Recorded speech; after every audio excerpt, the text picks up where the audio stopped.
Hello all, welcome to Paritranaya.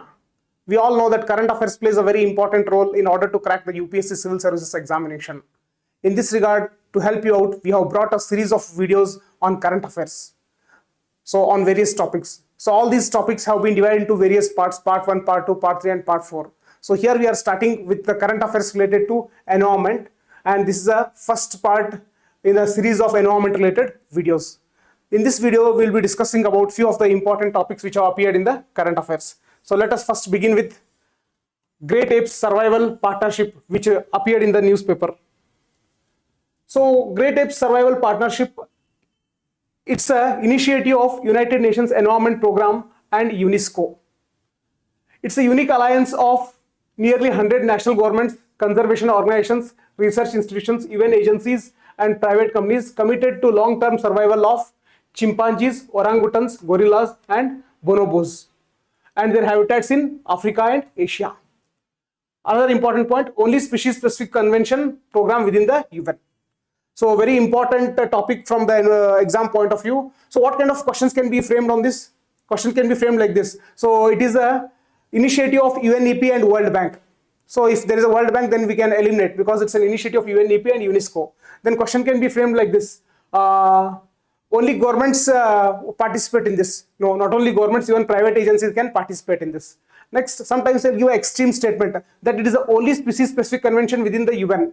So many a times when it is an extreme statement, we try to eliminate it. But in this context, we should not eliminate because it is true. So it's the only species-specific convention program within the UN. And these are the images. Chimpanzees, orangutans, gorillas and bonobos.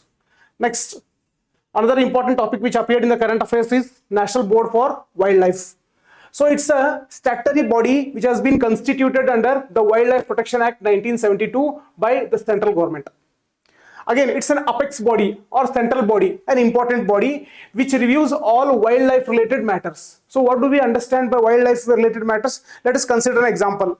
We want to transfer a tiger or lion from one area to another area, one wildlife sanctuary to another wildlife sanctuary. So it's a matter which is related to wildlife.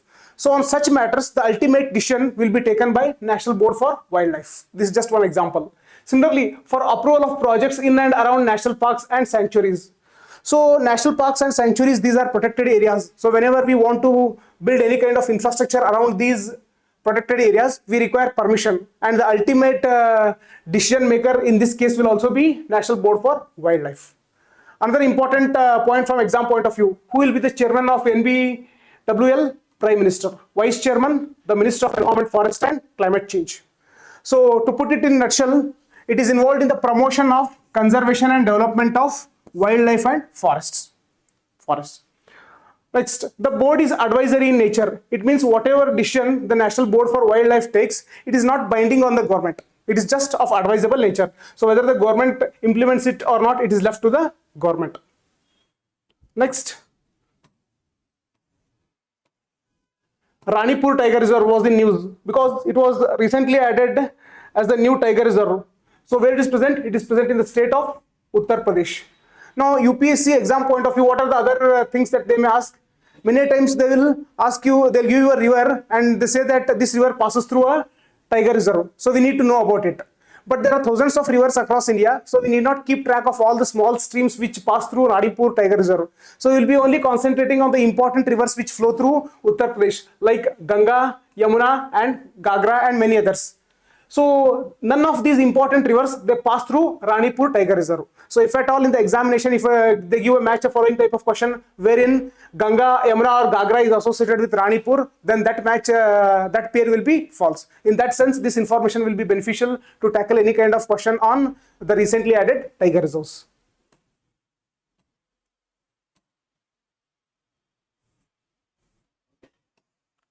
Next, National Ambient Air Quality Standards. So again, it was in the current affairs.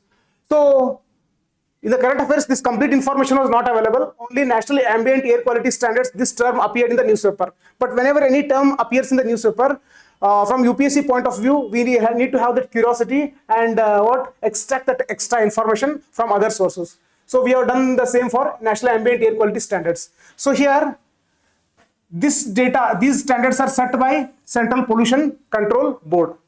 Next, what are the various parameters for which the standards have been set? So one is PM10, particulate matter 10. So 10 indicates the size of the particle. Similarly, PM 2.5 indicates particulate matter 2.5. 2.5 indicates the size of the particle. Next, nitrogen dioxide, sulfur dioxide, carbon monoxide, ozone, ammonia, lead, nickel, arsenic, benzopyrene, benzene. So this list of parameters for which the standards is set by the Central Pollution Control Board is very important, because many times in order to confuse us, let us assume instead of carbon monoxide, they'll mention carbon dioxide. So they'll make a frame of question like this. So among the various standards set under National Ambient Air Quality Standards, carbon dioxide is one among them. So if such an option is there, then it will be wrong. So very important to memorize the list of these parameters from the exam point of view. Next.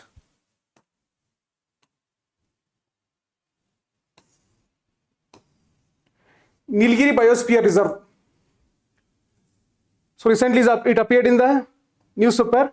So when it comes to Biosphere Reserve, what are the important things that we need to know? So whether it is present in only one state or it is spread across multiple states. So here Nilgiri Biosphere Reserve is spread across multiple states: Karnataka, Tamil Nadu and Kerala. Apart from that, UPSC focuses on questions like which of the following tiger reserves or national parks are part of the Nilgiri or any other biosphere reserve.